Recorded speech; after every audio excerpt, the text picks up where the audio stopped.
برادران اسلام، اللہ تعالیٰ بڑا قدردان ہے۔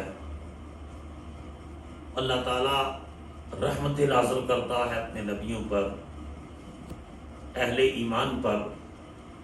نبی کریم علیہ الصلوۃ والسلام نے اللہ کے دین کو غالب کرنے کے لیے جتنی جد و جہد فرمائی ہے، کائنات کی تاریخ میں، انسانی تاریخ میں اتنی بڑی جد و جہد کسی پیغمبر نے نہیں کی جتنی بڑی جد و جہد ہمارے آقا نبی پاک علیہ السلام نے فرمائی۔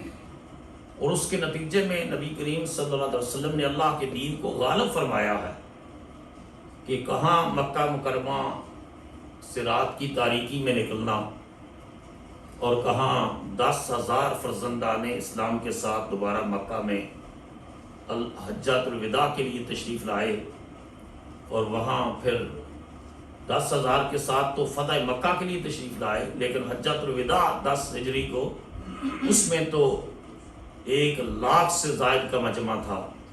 اور نبی کریم علیہ السلام نے جو ہے لوگوں سے پوچھا کہ بتاؤ، میں نے اللہ کا پیغام پہنچانے کا تم تک اللہ کا پیغام پہنچانے کا حق ادا کر دیا ہے؟ صحابہ بیک زبان بولے، یا رسول اللہ، آپ نے اللہ کا پیغام پہنچانے کا حق ادا کر دیا ہے۔ اور نبی کریم علیہ السلام نے آسمانوں کی طرف نگاہ اٹھا کر کے 3 بار کہا، اللہم اشہد، اللہم اشہد، اللہم اشہد، اے اللہ تو بھی گواہ بن جا کہ میں نے تیرا پیغام پہنچانے کا حق ادا کر دیا ہے۔ تو اللہ تعالیٰ بڑا قدردان ہے۔ اللہ تعالیٰ نے نبی کریم صلی اللہ تعالیٰ علیہ وآلہ وسلم پر سورہ احزاب کے اندر یہ آیت کریمہ نازل فرمائی کہ ان اللہ وملائکتہ یصلون علی النبی، کہ بے شک اللہ تعالیٰ اور اس کے فرشتے نبی صلی اللہ تعالیٰ علیہ وآلہ وسلم پر درود پڑھتے ہیں۔ یا ایہا الذین آمنوا صلو علیہ وسلموا تسلیما، اے ایمان والو تم بھی میرے نبی پر درود بھی پڑھا کرو اور سلام بھی بھیجا کرو۔ تو درود جو ہے بیسیکلی جب اللہ تعالیٰ رسول اللہ پر درود بھیجتا ہے تو اس کا مطلب یہ ہے کہ اللہ تعالیٰ ہر لمحہ رسول اللہ پر رحمت نازل فرما رہا ہے۔ نبی پاک علیہ السلام کے درجات کو اللہ تعالیٰ بلند کر رہا ہے۔ نبی کریم صلی اللہ تعالیٰ علیہ وآلہ وسلم کا علو مرتبت دیکھیے نا، اس سے بڑھ کر درجہ کیا ہے کہ حدیث میں آتا ہے کہ جو آدمی کسی دوسرے کو دین کی تعلیم دے دے، دین کی تعلیم، علم ينتفع بہ، جس علم سے نفع حاصل کیا جائے۔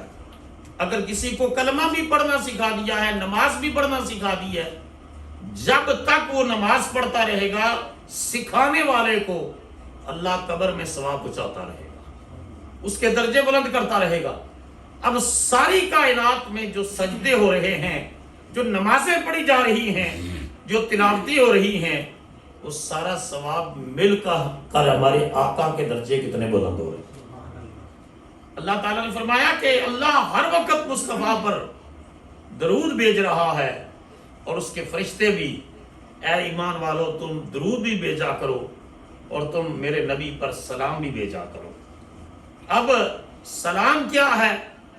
سلام درود تو ہے، اللہم صلی علی محمد وعلی آل محمد کما صلیت علی ابراہیم وعلی آل ابراہیم، اے اللہ تو نبی پاک پر، نبی پاک ہمارے نبی پاک محمد عربی صلی اللہ علیہ وسلم پر درود بھیج جس طرح تو نے ابراہیم علیہ السلام پر درود بھیجا، اور حضور کی آل پر جس طرح تو نے ابراہیم کی آل پر درود بھیجا، درود بھیج۔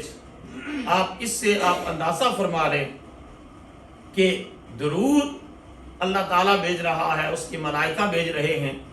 اہل ایمان کو کہا کہ تم درود بھی بھیجو گے اور ساتھ سلامی بھی، مصطفیٰ کی بارگاہ میں سلام بھیجو گے۔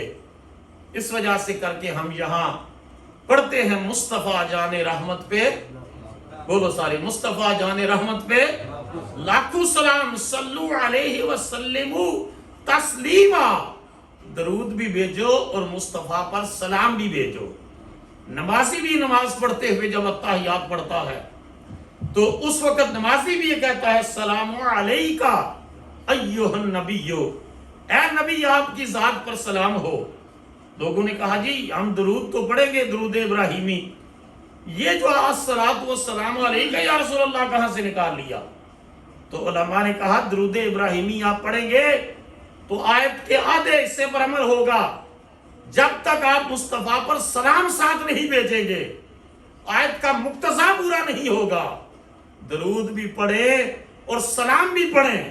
وہ کہتے جی الصلاۃ والسلام علیک، اس میں تو ڈائریکٹ خطاب ہے کہ یا کسی جو سامنے موجود ہوتا ہے اس کو یا کہتے ہیں۔ تو عربی لغت کی کتابوں میں لفظ یا کی تحقیق یہ آئی، الیاء حرف نداء یستعمل للقریب والبعید، یا حرف ندا ہے جو قریب والے کے لیے بھی بولا جاتا ہے اور دور والے کے لیے بھی بولا جاتا ہے۔ جو قریب ہے اس کو بھی یا کہہ سکتے ہیں اور جو دور ہے اس کو بھی یا کہہ سکتے ہیں۔ اس وجہ سے کر کے اس میں کوئی ایسی تخصیص نہیں ہے کہ صرف قریب والے کو یا کہا جا سکتا ہے۔ اور دوسری بات یہ ہے کہ ہم نماز میں یہ جو اتحیات میں پڑھتے ہیں السلام علیک ایھا النبی، اے نبی آپ پر سلام ہو، جب نماز کے اندر ہم کہتے ہیں اے نبی آپ پر سلام ہو تو نماز اور وہ سلام پہنچتا ہے اور سرکار سنتے ہیں، تو جب نماز کے بعد ہم کہتے ہیں الصلاۃ والسلام علیک یا رسول اللہ، تو جو نبی نماز کے اندر بھیجا ہوا سلام سن رہے ہیں وہ نبی نماز کے باہر بھیجا ہوا سلام بھی سن رہے ہیں۔ اس وجہ سے کر کے ہم مصطفیٰ جان رحمت پہ لاکھوں سلام، کملی والے کی ذات اقدس پر لاکھوں سلام بھیجتے ہیں، درود بھی بھیجتے ہیں، سلام بھی بھیجتے ہیں۔ نبی کریم علیہ الصلوۃ والسلام نے فرمایا ان اول الناس بی یوم القیامت اکثرهم علی صلاۃ، فرمایا قیامت کے دن میرے سب سے زیادہ قریب وہ شخص ہوگا، سب سے زیادہ قریب وہ شخص ہوگا، فرمایا جو مجھ پر کثرت سے درود پڑھنے والا ہے، میرے اوپر صلوات بھیجنے والا ہے، وہ سب سے زیادہ قریب ہوگا میرے۔ اور سیدنا ابی ابن کعب رضی اللہ تعالیٰ نے پوچھا یا رسول اللہ صلی اللہ علیہ وسلم میں اپنی دعا میں سے کتنا حصہ حضور کے درود و سلام کے لیے مختص کروں؟ تو نبی کریم علیہ الصلوۃ والسلام نے ارشاد فرمایا کہ جتنا تو چاہے۔ تو عرض کی یا رسول اللہ صلی اللہ علیہ وسلم اگر میں چوتھائی حصہ جو ہے اپنے کاموں کاجوں میں، کام کاج میں چوتھائی حصہ جو ہے وہ حضور پر درود و سلام پڑھوں تو کافی ہے؟ حضور علیہ الصلوۃ والسلام نے ارشاد فرمایا کافی ہے، کافی ہے، لیکن اگر تو کچھ زیادہ کر لے تو تیرے حق میں بہتر ہوگا۔ انہوں نے عرض کی یا رسول اللہ صلی اللہ علیہ وسلم تو پھر میں نصف جو ہے وہ حضور کے پر درود و سلام پڑھنے کے لیے مختص کر لوں تو کافی ہے؟ نبی کریم علیہ الصلوۃ والسلام نے ارشاد فرمایا کہ کافی ہے، لیکن اگر تو کچھ زیادہ کر لے تو تیرے حق میں بہتر ہے۔ عرض کی یا رسول اللہ صلی اللہ علیہ وسلم پھر میں 3 حصے حضور پر درود و سلام پڑھنے کے لیے مختص کر لوں تو یہ کافی ہے؟ حضور نے ارشاد فرمایا کافی ہیں، لیکن اگر تو کچھ زیادہ کر لے تو تیرے حق میں بہتر ہوگا۔ عرض کی یا رسول اللہ صلی اللہ علیہ وسلم پھر میں سارا وقت حضور پر درود کے لیے مختص کر لوں؟ فرمایا اذن فاذن تکفی ہمک، فرمایا اگر تو ایسا کرے گا تو تیرے سارے غم دور ہو جائیں گے، تیرے گناہ بخش دیے جائیں گے۔ اگر تو سارا وقت مجھ پر درود و سلام کے لیے مختص کرے گا تو غم کس بات کا ہے؟ غم ہے نا جاب نہ ہونے کا، غم ہے روزگار کا، غم ہے پیسے کی کمی کا، غم ہے اولاد کا، غم ہے مختلف تفکرات ہیں انسان کو۔ میرے نبی کریم صلی اللہ تعالی علیہ وسلم نے خوشخبری دی اپنے صحابی کو، فرمایا اگر تو مجھ پر درود و سلام پڑھتا رہے گا تو میرے اوپر پڑا ہوا درود و سلام تیرے غموں کے لیے کافی ہو جائے گا اور تیرے گناہوں کی معافی کا سبب بن جائے گا۔ تو گناہوں کی معافی بھی اسی میں آ گئی اور غموں سے نجات بھی اس میں آ گئی کہ جو آدمی چلتے پھرتے نبی کریم صلی اللہ تعالی علیہ وآلہ وسلم پر درود و سلام پڑھتا رہے۔ پھر یہ دیکھیں کہ اللہ تعالیٰ نے جو احکامات دیے ہیں وہ سارے اللہ کے احکامات ہیں، کمانڈمنٹس ہیں، آرڈرز ہیں، اللہ کی اپنی پریکٹس نہیں ہے، اللہ کی سنت نہیں ہے۔ نماز کا حکم دیا اقیموا الصلاۃ، نماز قائم کرو، اللہ خود نماز نہیں پڑھتا، اللہ کس کی پڑھے گا؟ وآتوا الزکوٰۃ، زکوٰۃ دو، اللہ خود اس حکم سے مستثنا ہے کہ وہ حکم دے رہا ہے۔ 600 کے قریب قرآن مجید کے اندر کمانڈمنٹس ہیں، احکامات ہیں، آرڈرز ہیں، یہ کرو اور یہ نہ کرو۔ اس کے اوپر امام ابو بکر الجساس نے پوری ایک کتاب لکھی، تفسیر احکام القرآن، کہ صرف وہ آیات نہیں جن آیات میں حکم ہے اللہ کا، ان کی تفسیر لکھی امام ابو بکر الجساس نے۔ تو ان 600 کے قریب احکامات میں اللہ کے احکامات ہیں، اللہ کی سنت نہیں ہے کہ اللہ یہ کہے کہ یہ تم کرو کیونکہ میں بھی کرتا ہوں، نہیں، وہ صرف کمانڈ دیتا ہے، آرڈر کرتا ہے، اور وہ اس کی ذات خود مستثنا ہے ان چیزوں سے۔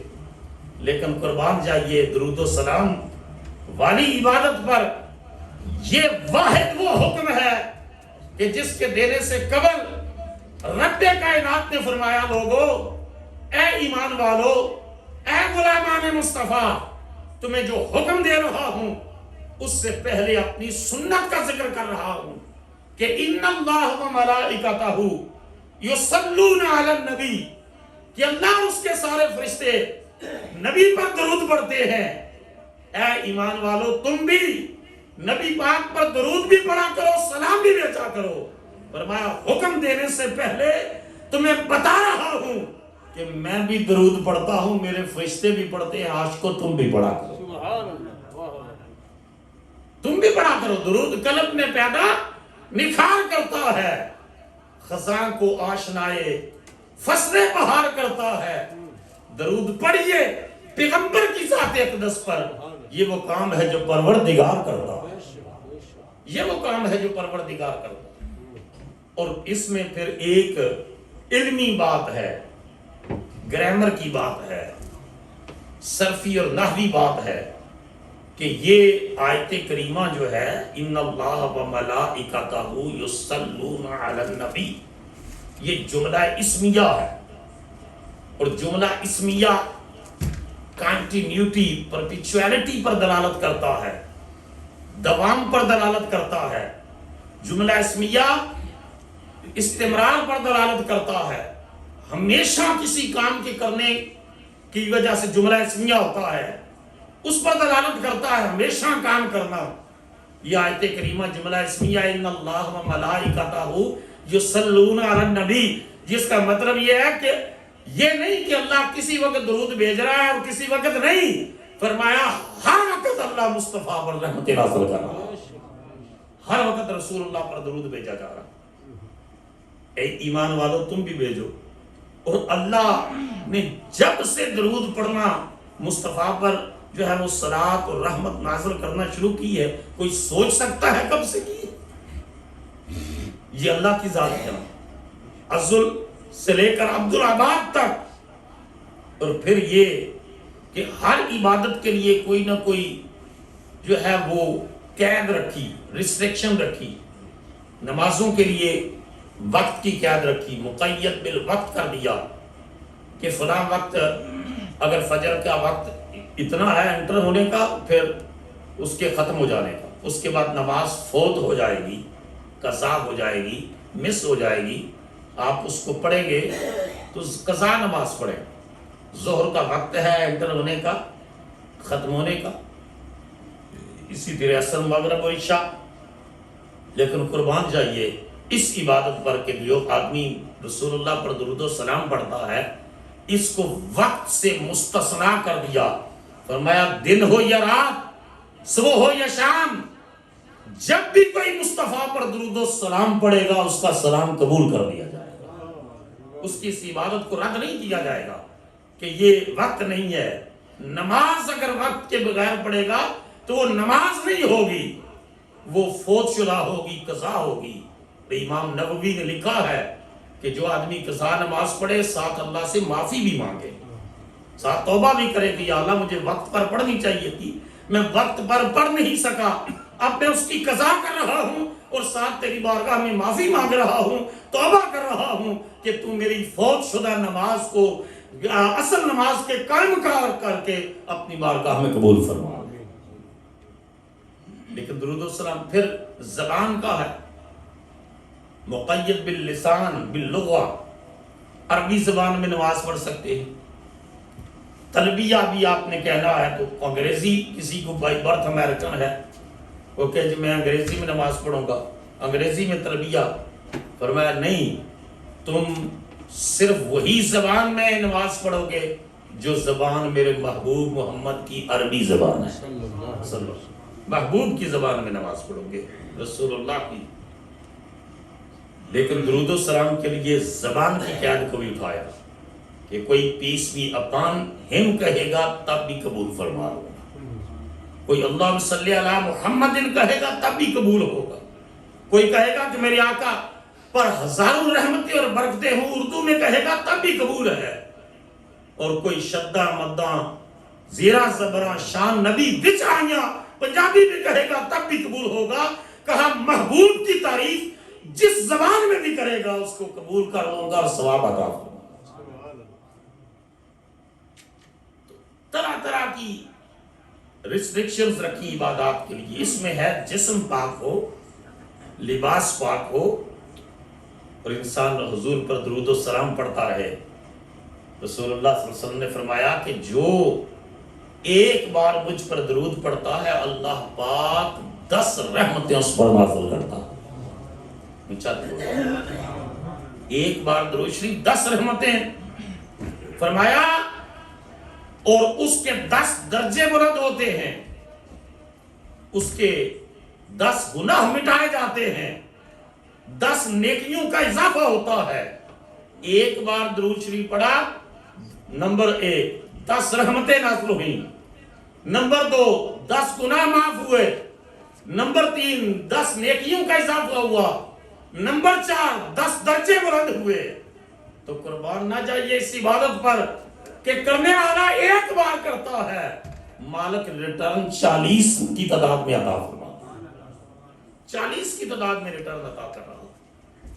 اللہم صلی علی محمد وعلی آل محمد کما صلیت علی ابراہیم وعلی آل ابراہیم انک حمید مجید، الصلاۃ والسلام علیک یا سیدی یا رسول اللہ وعلی آلک واصحابک یا حبیب اللہ، سیدنا کریم صلی اللہ تعالی علیہ وعلی آلہ وصحبہ وبارک وسلم۔ رسول اللہ پر درود و سلام پڑھنے والا کبھی نامراد نہیں رہتا، جو درود شریف پڑھتا رہتا ہے اللہ ہمیشہ اس کو بامراد رکھتا ہے، فتح یاب رکھتا ہے، کامیابی عطا کرتا ہے۔ حضرت نظام الدین اولیاء محبوب الہی رحمت اللہ علیہ کی والدہ ماجدہ فرماتی ہیں کہ جب بھی مجھے زندگی میں کوئی مشکل پیش آئی میں نے 500 مرتبہ رسول اللہ پر درود و سلام پڑھا، اللہ نے اس کی برکت سے فوراً میری مشکل کو آسان فرما دیا۔ کہ مشکلات کے ازالے کے لیے بھی درود و سلام ہے، اللہ کی بارگاہ میں دعاؤں کی قبولیت کے لیے بھی درود و سلام ہے، ہر آنے والی آزمائش سے بچنے کے لیے بھی درود و سلام ہے۔ درود و سلام پڑھنے والا فرشتوں کے حصار میں ہوتا ہے۔ اور ساتھ یہ بھی کہا، 2 حدیثیں ہیں، ایک حدیث میں آتا ہے کہ جب بھی کوئی دنیا میں درود شریف پڑھتا ہے نا رسول اللہ صلی اللہ علیہ وسلم پر، تو نبی کریم علیہ السلام کی قبر پر ایک فرشتہ مقرر ہے۔ بولو کہاں پر؟ رسول اللہ کی قبر انور، روضہ انور پر ایک فرشتہ مقرر ہے۔ وہ اس شخص کا نام لیتا ہے جو درود شریف پڑھ رہا ہے، اور اس کے باپ کا نام لیتا ہے اور کہتا ہے ھذا فلان ابن فلان قد صلی علیک یا رسول اللہ، یا رسول اللہ فلان شخص فلان کا بیٹا اس نے مصطفیٰ پر درود بھیجا ہے۔ تو اب اس کا نام بھی آ گیا، اس کے باپ کا نام بھی آ گیا۔ تو اس میں ایک خوبصورت پہلو اور نکتہ تو یہ ہے کہ ہم درود پڑھتے ہیں امریکہ سے، فرشتہ روضہ رسول پر کھڑے ہو کر ہمارے نام بھی پیش کرتا ہے، ہمارے باپ کے نام بھی پیش کرتا ہے۔ اس سے بڑی کچھ خوش قسمتی ہو سکتی ہے۔ اچھا دوسری بات یہ ہے کہ وہ فرشتہ جو وہاں کھڑا ہے وہ خادم بن کے کھڑا ہے، بولو کیا بن کے؟ خادم بن کے کھڑا ہے۔ خادم کے علم کا یہ حال ہے کہ وہ دنیا کے ہر انسان کا نام بھی جانتا ہے، اس کے باپ کا نام بھی جانتا ہے۔ جو دل کے دروازہ کرم پر کھڑا ہے ان کے علم کی وسعت کا عالم کیا ہو۔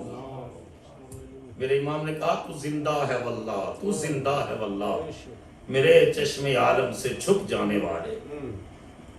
تو وہ میں ایک مرتبہ جب یونیورسٹی میں پڑھتا تھا تو میں بس میں صاف ستھرا ٹریول ہوتا تھا، تو بس میں سفر کرتے ہوئے تبلیغی جماعت کی جو ہے وہ لوگ بھی آ گئے، اور ان کی ہے طریقہ کہ جو بھی سیٹ پر ساتھ بیٹھا ہو تو اس کو ساتھ تبلیغ کرنا شروع کر دیتے ہیں۔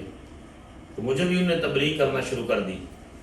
میں نے کہا کہ تبلیغ تو ٹھیک ہے آپ کی، لیکن یہ جو کتاب ہے آپ کے پاس، اس میں جو پرانے نسخے ہیں ان کے اندر جو ہے وہ ایک چیپٹر تھا فضائل اعمال، اس کے اندر ایک چیپٹر تھا فضائل درود شریف، وہ اب نئے نسخوں کے اندر نہیں ہے۔ وہ درود شریف کا چیپٹر آپ نے کیوں نکال دیا؟ مجھے آج تک یاد ہے، وہ کہنے لگا کہ وہ اصل میں کہتا ہے اصل وجہ یہ ہے کہ کتاب موٹا ہو گیا تھا، کتاب موٹا ہو گیا تھا۔ میں کہ کوئی اور چیپٹر نکالتے موٹا ہو گیا تھا درود شریف والا۔ اس کی وجہ صرف نکالنے کی یہ ہے کہ یہ حدیث بھی وہاں لکھی ہوئی ہے کہ وہ فرشتہ اس شخص کا نام بھی پیش کرتا ہے، اس کے باپ کا نام بھی پیش کرتا ہے، اور اس سے رسول اللہ کا علم بھی ثابت ہوتا ہے، علم غیب ثابت ہوتا ہے کہ اگر فرشتہ خادم بن کے کھڑا ہے اس کے علم کی وسعتوں کا یہ حال ہے، تو مخدوم کائنات محمد عربی کے علم کی وسعتوں کا حال کیا ہوگا؟ کوئی اور غیب تم سے کیا نہا ہو، اللہ نے لکھا کوئی اور غیب نہا کہتے ہیں چھپا ہوا، کوئی اور غیب تم سے کیا نہا ہو، جب خدا ہی نہ چھپا تجھ پہ کروڑوں درود، جب خدا ہی نہ چھپا تجھ پہ کروڑوں درود، تو وہ نکال دیا۔ تو یہ تو ہے اس شخص کے لیے کہ جس نے گاڑی ڈرائیو کر رہا ہے اور ساتھ درود شریف پڑھ رہا ہے، ٹریول کر رہا ہے اور ساتھ درود شریف پڑھ رہا ہے، اپنی چارپائی پر لیٹا ہے، کبھی بات بھی کر لیتا ہے، گھر میں بیٹھا ہے درود شریف بھی پڑھ رہا ہے، کہ فرشتہ اس کا اور اس کے باپ کا نام لیتا ہے۔ لیکن اگر کوئی بالکل باوضو ہو کر کے، ویسے تو درود شریف ویسے وضو سے پڑھنا چاہیے، بعض علماء نے لکھا ہے کہ اللہ کا ذکر بغیر وضو کے بھی کر لو، درود شریف وضو کر کے پڑھو، بغیر وضو کے نہ پڑھو، یہ ادب کا تقاضا ہے۔ اور بعض علماء کہتے ہیں کہ ٹھیک ہے اس کے بغیر بھی آپ پڑھ سکتے ہیں، لیکن علماء کی اکثریت نے کہا کہ درود شریف کے یہ وضو ہو۔ اگر کوئی شخص اہتمام کر کے مصلی پر بیٹھا ہے کہ میں نے آج اس مصلی پر بیٹھ کر اتنی مرتبہ اپنے آقا علیہ الصلوۃ والسلام پر درود و سلام پڑھنا ہے، تو اس کا درود پھر فرشتہ نہیں پہنچاتا، اس کا درود فرشتہ نہیں پہنچاتا، فرشتہ اس کا پہنچا رہا ہے جو کبھی درمیان میں کال بھی سن لیتا ہے اور درود شریف بھی پڑھ رہا ہے، بات چیت بھی کر لیتا ہے اور درود شریف بھی پڑھ رہا ہے، ڈرائیو بھی کر رہا ہے اور درود شریف بھی پڑھ رہا ہے، کسی سے درمیان میں کوئی معاملہ ہوتا ہے درود شریف بھی پڑھ رہا ہے، اس کا فرشتہ پہنچا رہا ہے۔ اور جو اہتمام کر کے وضو کر کے خوشبو لگا کے مصلی پر بیٹھ کر درود پڑھ رہا ہے، اس کا فرشتہ نہیں پہنچاتا، پھر اس کا کون پہنچاتا ہے؟ حدیث میں آیا، فرمایا حضور نے اسمعوا صلاۃ اہل محبتی وعارفہم، اہل محبت کا درود میں محمد خود سنتا ہوں، صلی اللہ علیہ وسلم، اونچا بولو نا ذرا، وعارفہم، اور ان کو پہچانتا بھی ہوں۔ تو کوئی وہ کسی نے کہا تھا کہ میرا ذکر مجھ سے بہتر تیری محفل میں، کہ تیری محفل میں اگر میرا ذکر ہو تو میرے ہونے سے بہتر ہے، تو آپ اس خوش نصیب کی خوش نصیبی کا عالم کیا ہوگا کہ جس کو نبی پاک جن کا درود خود سنتے ہوں اور پہچانتے بھی ہوں۔ امام غزالی رحمۃ اللہ علیہ نے لکھا ہے، جب نماز پڑھتے ہوئے التحیات میں پہنچو السلام علیکہ ایھا النبی، امام غزالی کہتے ہیں اس وقت تصور کرو کہ میں رسول اللہ کو ڈائریکٹ سلام کر رہا ہوں اور میرے نبی سلام سن رہے ہیں، اور میرے نبی اپنے مبارک حجرہ سے میرا سلام سن کر کے میرے سلام کا جواب عطا فرما رہے ہیں۔ اور کئی عاشق اور عارف ایسے گزرے ہیں کہ جب وہ نماز پڑھتے التحیات بیٹھتے السلام علیکہ ایھا النبی پر آتے، اس وقت تک آگے نماز مکمل نہیں کرتے تھے جب تک بارگاہ رسالت سے سلام کا جواب نہیں سن لیتے تھے. جواب سنتے تھے پھر آگے نماز مکمل. اسی کو مفہوم کو اقبال نے یوں بیان کیا ہے. یہاں تو ملاؤں نے کتابیں لکھی کہ نماز میں رسول اللہ کا خیال آ جائے تو معاذ اللہ نماز جو ہے وہ باطل ہو جاتی ہے، کیونکہ کہتے ہیں جی اللہ کا خیال رہے غیر اللہ کا خیال نہ آئے. تو واصف صاحب نے بڑی پیاری بات لکھی. انہوں نے کہا جب تو کہتا ہے اللہم صلی علی محمد وعلی آل محمد، اس وقت خدا کا خیال ہے یا غیر کا خیال ہے؟ غیر اللہ کا خیال ہے. جب کہتا ہے کما صلیت علی ابراہیم وعلی آل ابراہیم، تو ابراہیم خدا ہے یا غیر خدا ہے؟ تو واصف صاحب نے لکھا خود ابراہیم کا خیال بھی آئے گا، ابراہیم کی آل کا خیال بھی آئے گا، مصطفیٰ کا خیال بھی آئے گا، مصطفیٰ کی آل کا خیال بھی آئے گا. اللہ نے تو شرط یہ رکھ دی کہ ہم سے تو نے جو نماز شروع کی ہے صلاح سے، تو نے قیام کیا، تو نے رکوع کیا، تو نے سجدہ کیا، تو نے اتحیات کی، خبردار تیری نماز قبول نہیں ہوگی جب تک محمد پر درود نہیں پڑے. تیری دعا، تیری نماز، تیری عبادت کی قبولیت کی شرط یہ ہے کہ تم مصطفیٰ پر درود و سلام پڑھے گا، پھر اللہ تیری پہلی پڑھی ہوئی نماز کو قبول فرمائے. تو آپ نے کہا، تو علامہ اقبال کہتے ہیں یا رسول اللہ شوق تیرا اگر نہ ہو میری نماز کا امام، شوق تیرا اگر نہ ہو میری نماز کا امام، میرا قیام بھی حجاب ہے، میرا سجود بھی حجاب ہے. کہ نماز ہے ہی، اس کی آشکارانہ تعریف یہ ہے کہ صحابہ نے پوچھا یا رسول اللہ کی بار بار حکم آ رہا ہے اقیم الصلاۃ، اقیم نماز قائم کرو، کیف نصلی، یا رسول اللہ کیسے نماز پڑھے؟ حضور نے کوئی تھیوری، کوئی ڈاکٹرائن کہ زور کا وقت آئے تو اس طرح ہاتھ باندھ لینا، اس طرح رکوع کرنا، اس طرح سجدہ کرنا، یوں نہیں فرمایا. رسول اللہ نے فرمایا صلو کما رأیتمونی اصلی، فرمایا میں کھڑا ہو جاتا ہوں جس طرح میں کرتا ہوں اس طرح کرتے جاؤ، یہ تمہاری نماز بن جائے گی. تو نماز کی عاشقانہ تعریف یہ ہے کہ نماز میرے پیارے نبی کی پیاری اداؤں کا نام ہے، حضور کی سنتوں کا نام ہے، حضور کی ادائیں ہیں نماز کے اندر. حضور نے قیام کیا تو ہم قیام کرتے ہیں، حضور نے رکوع کیا تو ہم رکوع کرتے ہیں، حضور نے سجدہ کیا تو ہم سجدہ کرتے ہیں، حضور نے اتحیات بیٹھی تو ہم اتحیات بیٹھتے ہیں. جس طرح مصطفیٰ نے کیا ہے اسی طرح تو ہم کرتے ہیں. فاروق اعظم رضی اللہ تعالیٰ کی بارگاہ میں ملک شام سے ایک شخص آیا اور ملاقات کرنے والوں میں وہ ملاقات کرنے لگا تو کہنے لگا کہ میں سیریا سے آیا ہوں، شام سے آیا ہوں. فرمایا کس غرض سے آئے ہو؟ عرض کی کہ آپ سے وہ اتحیات سیکھنے آیا ہوں جو آپ نے مصطفیٰ سے سیکھی ہے. اونچا بولو نا. آج دین کے علم کی قدر نہیں رہی، یقین جانو. دین کو ہم نے ایک پرائرٹی نہیں رہا، دین پرائرٹی نہیں رہا، دنیا پرائرٹی ہو گئی، ماڈرن سائنسز پرائرٹی ہو گئی. دین کا آپ نے اس سے پوچھا کہ تیرا کوئی مدینہ طیبہ میں رشتہ دار ہے؟ اس نے کہا نہیں واللہ میرا کوئی رشتہ دار مدینہ طیبہ میں نہیں ہے، میں صرف اس غرض سے آیا ہوں کہ میں مسلمانوں کے خلیفہ سے، امیر المؤمنین سے میں وہ اتحیات سیکھوں جو آپ نے رسول اللہ سے سیکھی ہے. سیدنا فاروق اعظم نے پھر پوچھا کہ تیرا کوئی بزنس ٹرپ ہے، کسی کاروباری غرض سے مدینہ طیبہ آیا ہے؟ وہ پھر کہتا ہے واللہ میں کسی بزنس اور تجارت کی غرض سے مدینہ طیبہ نہیں آیا، میرے آنے کا صرف ایک مقصد ہے کہ میں وہ اتحیات سیکھوں جو آپ نے رسول اللہ سے سیکھی ہے. پھر سیدنا فاروق اعظم نے فرمایا کہ تیرا کوئی دوست ہے جس کی دعوت پر تو آیا ہے؟ وہ کہتا ہے واللہ میں کسی دوست کی دعوت پر نہیں آیا. فرمایا اتحیات تو بعد میں سکھاؤں گا.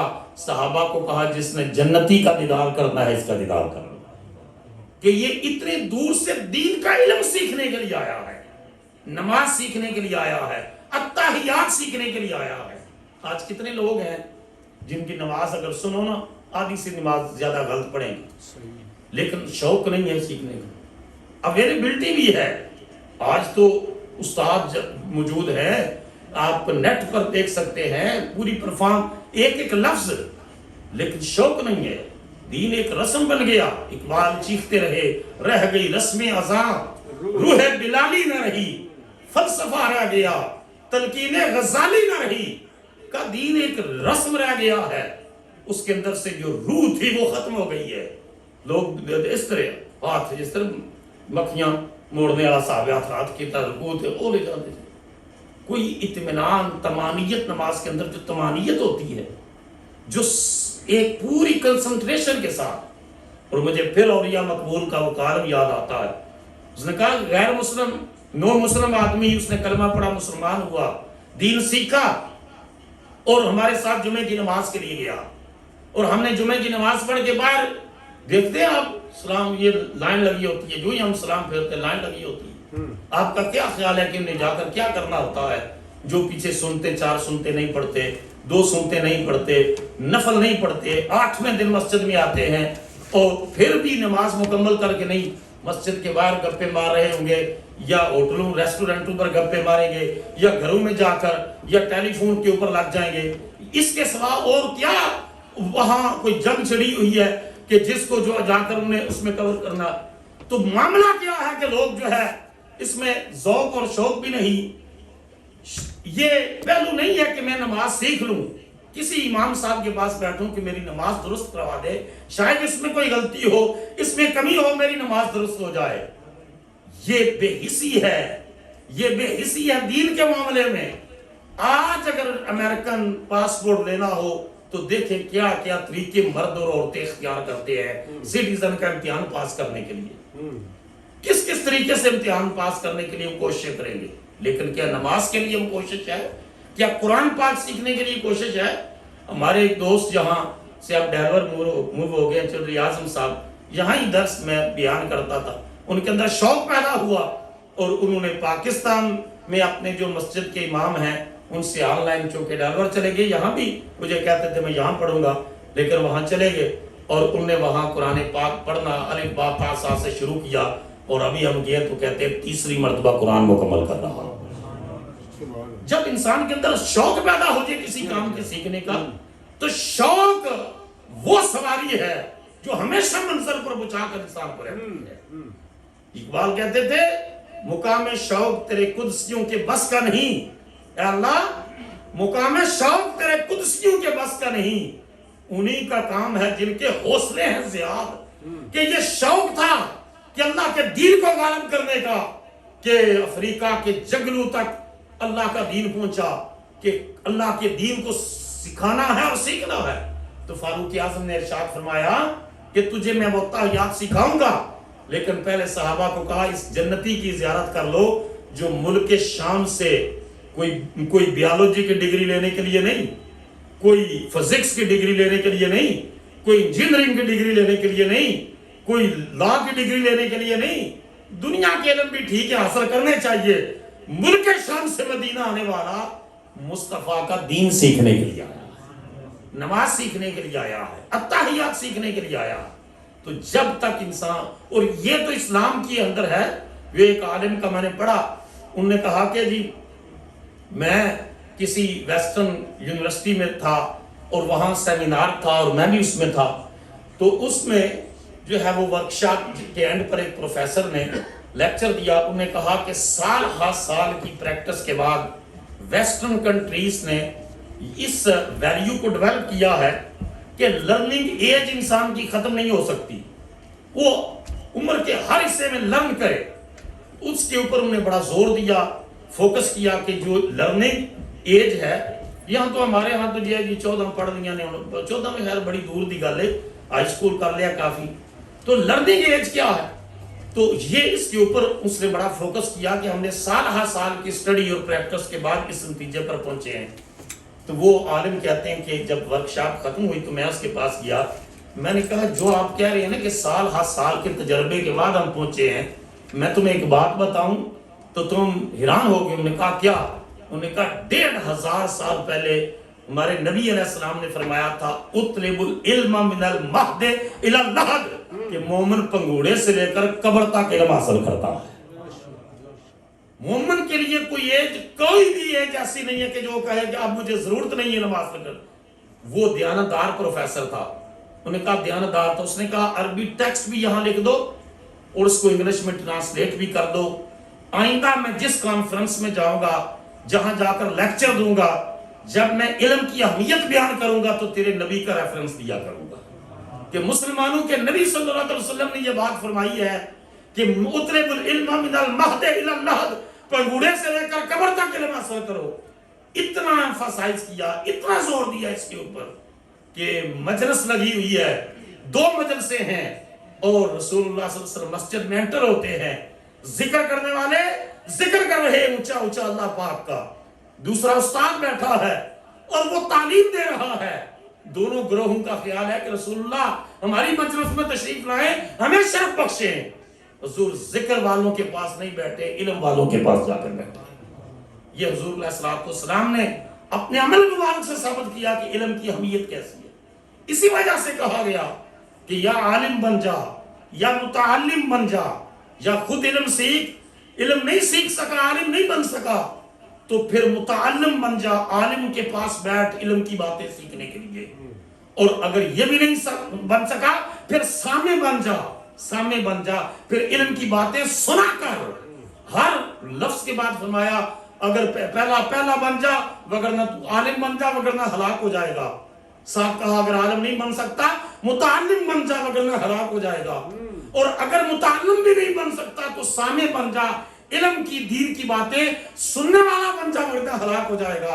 اور چوتھا فرمایا اگر تو نہ عالم بنا، نہ متعلم بنا، طالب علم بنا، نہ سامع بنا تو پھر علماء سے محبت کرنے والا بن جا وگرنہ ہلاک ہو جائے گا.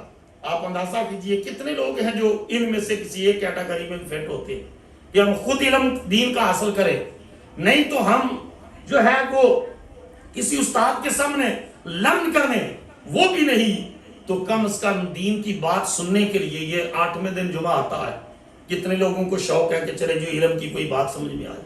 اور پھر اگلی بات کہ علماء سے محبت کرنے والا بن جا.